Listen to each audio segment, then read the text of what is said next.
आज मैं दोस्तों आपको बताने जा रहा हूँ कि 10वीं पास करके आपको क्या करना चाहिए, सही डिसीजन क्या लेना चाहिए, कितनी मेजर सब्जेक्ट होती हैं, क्या करना चाहिए, कौन कौन सी सब्जेक्ट पर ज़्यादा फोकस करना चाहिए, कौन कौन सी सब्जेक्ट पर कम ही फोकस करना चाहिए, कौन कौन सी सब्जेक्ट पर ज़्यादा टाइम इन्वेस्ट करना चाहिए, कौन कौन से सब्जेक्ट पर कम इन्वेस्ट करना चाहिए टाइम। दोस्तों मैं भी एक साइंस का ही स्टूडेंट हूँ, उसी के विषय पर दोस्तों आज मैं आपको गाइडेंस शेयर करने वाला हूँ। ध्यान से देखते आइए। तो नमस्कार सभी दोस्तों को, online concept classes by Rahul Singh channel में आपका स्वागत है। दोस्तों आज हम बात करेंगे 10वीं का रिजल्ट आ चुका है, ऑल ओवर इंडिया में सभी का आ चुका है, नहीं आया तो 1-2 महीने में आ ही जाएगा। तो दोस्तों इसके बाद हम बताने वाले हैं कि आपको सही डिसीजन क्या लेना चाहिए। ध्यान से देखते आइए दोस्तों, यदि चैनल को फॉलो नहीं किया है तो फॉलो कर लीजिए और कमेंट करके आप जरूर जाना। दोस्तों 5 मिनट की वीडियो होने वाली है, ज़्यादा फर्जी टाइम इसमें मैं आपको बताऊँगा नहीं, ठीक है दोस्तों। ओके, तो दोस्तों सबसे पहले हम बात करते हैं 10वीं के बाद आपको क्या करना चाहिए। दोस्तों अक्सर या आप गांव वालों देख लो, या अपने टीचर देख लो, या अपने दोस्ती देख लो, या आप अपने पेरेंट्स देख लो, दोस्तों कोई नहीं जानता कि 10वीं के बाद सही गाइडेंस क्या फॉलो करनी चाहिए स्टूडेंट के प्रति। स्टूडेंट कितना पानी में, स्टूडेंट कितना पानी से ऊपर है, उसी हिसाब से दोस्तों मैं आपको बताऊँगा कि 10वीं के बाद आपको सही डिसीजन क्या लेना चाहिए। अक्सर दोस्त आपके डुबाने में रहते हैं, दोस्त आपके डुबाने में रहते हैं और कोई आपको उछालने में रहते हैं। उछालने वाले बहुत ही कम मिलेंगे, डुबाने वाले 90% मिल ही जाएंगे आपके जीवन में। दोस्तों इसी के विषय पर मैं आपको बताने वाला हूँ, ध्यान से देखते आइए। दोस्तों 10th, 1 मिनट, ये दोस्तों मार्कर चल नहीं रहा है तो मैं दूसरा मार्कर लेकर आता हूँ, 1 मिनट। तो चलिए दोस्तों शुरू करते हैं। दोस्तों 10वीं के बाद आपकी आती है दोस्तों 11th और 12th। दोनों में दोस्तों हमें 8 मंथ पढ़ना होता है और छुट्टियों में कट जाता है, यानी 16 मंथ की दोस्तों ये पूरी क्या होती हैं, क्लास होती हैं, यानी 1 ईयर 4 मंथ। सबसे पहले हम बात करने वाले हैं दोस्तों 11th क्लास। 11th क्लास में दोस्तों मेजर सब्जेक्ट जो होती हैं वही दोस्तों 12th क्लास में मेजर सब्जेक्ट होती हैं। अब बात करने वाले हैं दोस्तों 11th में कौन कौन सी सब्जेक्ट होती हैं। दोस्तों PCM होती है एक, और एक आपकी इंग्लिश प्लस में हिंदी होती है। हिंदी दोस्तों क्या होती है आपकी, कॉमन होती है, हर कोई कर लेता है। आर्ट्स में भी वही हिंदी आती है, मैथ में भी वही हिंदी आती है। बट दोस्तों यदि आप 11th में PCM ना ले सकें तो आप PCB ले सकते हैं। पी क्या होती है दोस्तों, आपकी बायोलॉजी होती है, ठीक है। अब यहाँ से आगे बायोलॉजी तो वो उनके लिए होती है जो डॉक्टर की लाइन में जाना चाहते हैं, डॉक्टर बनना चाहते हैं। और PCM वो होती है दोस्तों, जैसे नीट का पेपर क्लियर करना हो, इंजीनियर बनना हो, और कोई पेपर डिफेंस में जाना हो, वो आपके लिए दोस्तों PCM बेनिफिट होने वाली है। दोस्तों PCM का मतलब होता है, पी से मतलब होता है फिजिक्स, C से मतलब होता है केमिस्ट्री,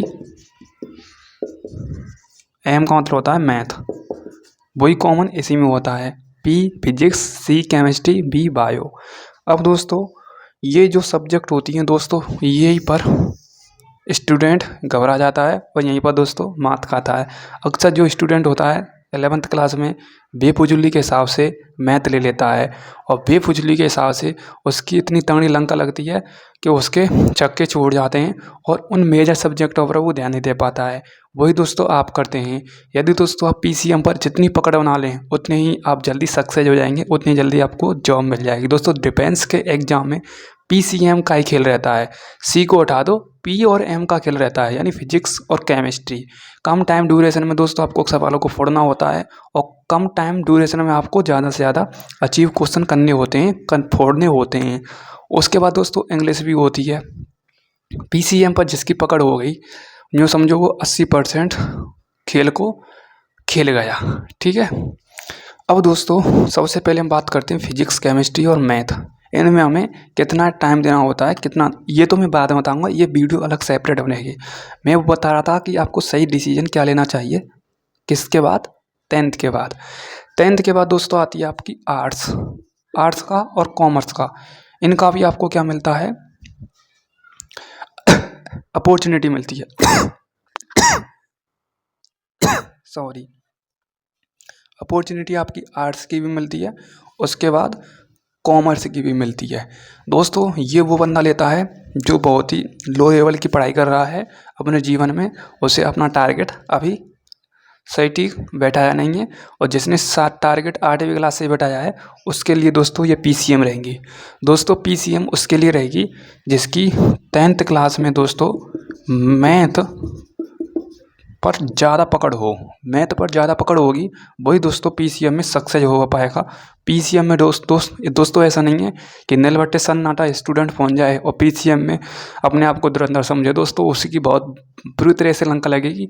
इस प्रकार से देखेगा जैसे कटी ज्वार में गेंदुआ देखता का है, इसी प्रकार से उसकी स्थिति हो जाएगी। दोस्तों पीसीएम वही ले सकता है दोस्तों जिसकी 10वीं में मैथ पर पकड़ थी, और तभी वो पीसीएम में सक्सेस हो पाएगा। दोस्तों पीसीएम में थोड़ा दोस्तों इन्फ्लुएंस बंदा होना चाहिए, माइंड से लोग होना चाहिए दोस्तों, वही सक्सेस हो पाता है। ठीक है, ध्यान से। ठीक है, अब दोस्तों अब बात करते हैं क्या इसमें फ़ायदा है कि इसमें फ़ायदा है, इसमें नुकसान है या इसमें नुकसान है।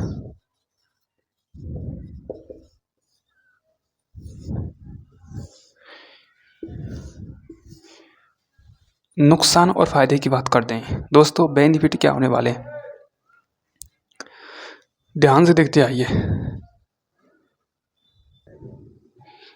बेनिफिट क्या होने वाले हैं, ध्यान से देखो दोस्तों। सबसे पहले दोस्तों यदि आप आर्ट्स लेना चाहेंगे तो आपका दोस्तों बैकग्राउंड मैथ का सारा डैमेज हो जाएगा। मैं कह रहा हूँ दोस्तों, यदि आपने 10वीं के बाद आर्ट्स लेने की सोच रखी है ना, तो यूँ समझो आप कोई सी भी नौकरी की तैयारी करने में बहुत सारा टाइम इन्वेस्ट कर दोगे, और आपकी ज़िंदगी का एक एक दोस्तों दिन वो नसीब है दोस्तों जो आपको माँ बाप की वजह से मिल रहा है। दोस्तों अक्सर जो दोस्तों माँ बाप हुए हमारी ज़िंदगी में एक बादशाह का रोल निभाते हैं।